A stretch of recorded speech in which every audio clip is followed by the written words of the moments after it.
Hey, welcome to the Female Founder World podcast. It's Jasmine. I'm the host of the show and the creator of the Female Founder World universe.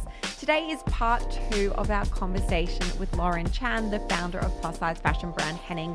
If you didn't listen to the first episode, go and listen to that. I think you're going to want her tips. You want her story about how she's building the business. But she's somebody who has bootstrapped a plus-size fashion company, and recently it's been acquired. So I wanted to understand, just, based on my own obsession with how people spend their time and productivity and what people's routines look like. I wanted to know what a day in the life looked like for her as she was building Henning, and also just what it looks like now. Like, what happens when you sell your business? What does your day look like? Okay, let's jump into the chat. You are now entering Female Founder World with your host, Jasmine Garnsworthy. Okay, Lauren, we've got a little bonus conversation here. I'd love to know what you do in the morning to get yourself set up through to what time you go to bed and what you're running through at work and in your personal life during the day. So when I was running the business, a day in my life was long. Being on the other side of acquisition, I'm taking some time to rest, and I'm like, whew, I don't know how I did that.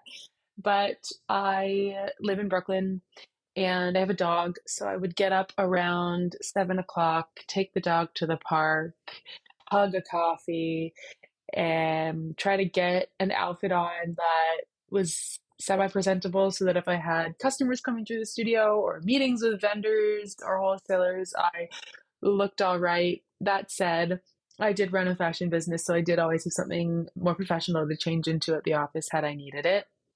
And then I would get on the C train and head to Chelsea, which took about 45 minutes-ish. We were in the WeWork on 25th Street, so I would get there around 9 o'clock. We would pack any orders from the day before off the top of the day and take it down to the mailroom. And then we would go through what everyone was doing that day and get to work kind of solo time, either on our computers or having morning meetings. The glory of having a workspace was that we could have people come through and we wouldn't have to be running around, much like I did when I was an editor interviewing people. I was on other folks' turf all the time. And so it was very luxurious to get a little message and say, so-and-so is here to see you at the front desk. And then, to be honest, I was so busy those days. I would have to remember to have lunch at 2 o'clock.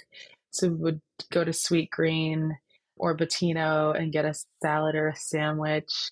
And then I would generally do all of my errands in the garment district if I had any, because I work in the way that I'm really good at computer work from about 10 a.m. until 2 p.m.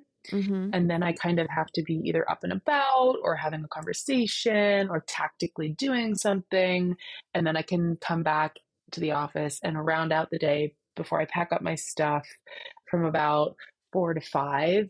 And we really were out of the office by about 5 o'clock every day. If Jordan is listening and it was 6, I can be stood corrected. But we really did, we didn't email after work hours. We were out of there at a decent time.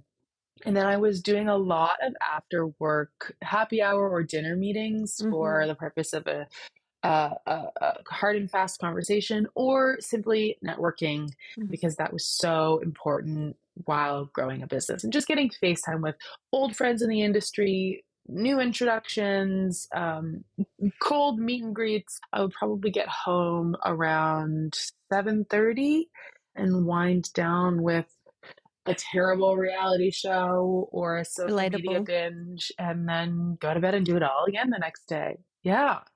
Okay, awesome. And then what's different now? Everything. Is it better? It's different. I wouldn't say better. I am on the other side of the acquisition of Henning. And so I'm now head of partnerships at Universal Standard. And I work part-time on that, not full-time. And the other part of my work life is I am back to modeling. And so some days I'm on set for other clients, but I kind of wake up a little later. I'm 7:30, 8 o'clock. I mosey over to the dog park. I come home. I drink, not chug, a coffee, and then I open my inbox and my schedule and kind of see the pressing things for that day. I do them right away. I'm still the kind of person who really gets the most done sitting in front of a screen from about 10 a.m. to 2 p.m. Then I'll do some of the things like styling for future social content or TV appearances. And I'll have my calls in the afternoon generally. So I now work with a PR firm and a few agencies. And so keeping us all on the same page and moving towards the same strategy is really important. And I really call my day at about 4. I walk the dog again to put a period on the end of the workday. And then I do something around the house, like I'll clean or I'll meditate or I'll do a workout, make dinner at home or go out to dinner locally here in Brooklyn. And I'm really enjoying that really long afternoon from about 4 till, I don't know, I guess I go to bed around 10 now in my home or neighborhood without the hustle and bustle of all of that networking and running in and out of the city. So I know one day I'll miss it, but right now I'm really, really liking luxuriating in my own pace and my own space. It sounds like a dream. It sounds perfect. I am interested in if there's anything that you've learned about how to be most productive, how to get the most out of your day, whether productivity should even be the goal. I think that I've learned through work and personal life that everything comes in seasons. And so there's a season for you to hustle and work 14-hour days. I mean, I did it for 10 years. Yeah. And so in my mind, I'm now quote unquote, this is so terrible to say, I'm quote unquote allowed to relax for a little. Yeah. And that's the season of my life right now. And then I know I'll be motivated to start a new business or a new project, and I'll have that energy that keeps you up at night, whether you like it or not, because you're so impassioned by what you feel called to accomplish.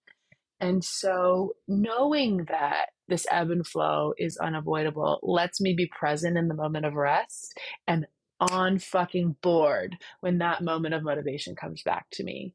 I don't knock on overproductivity. I don't knock on underproductivity. I just think that we've got to listen to ourselves and our work and what's being asked of us in the moment. Amazing advice. Thanks so much for chatting with me, Lauren.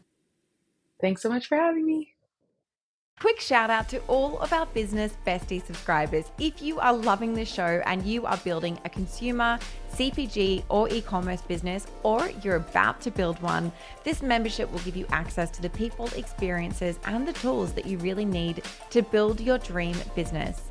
Head to femalefounderworld.com/subscriber for more.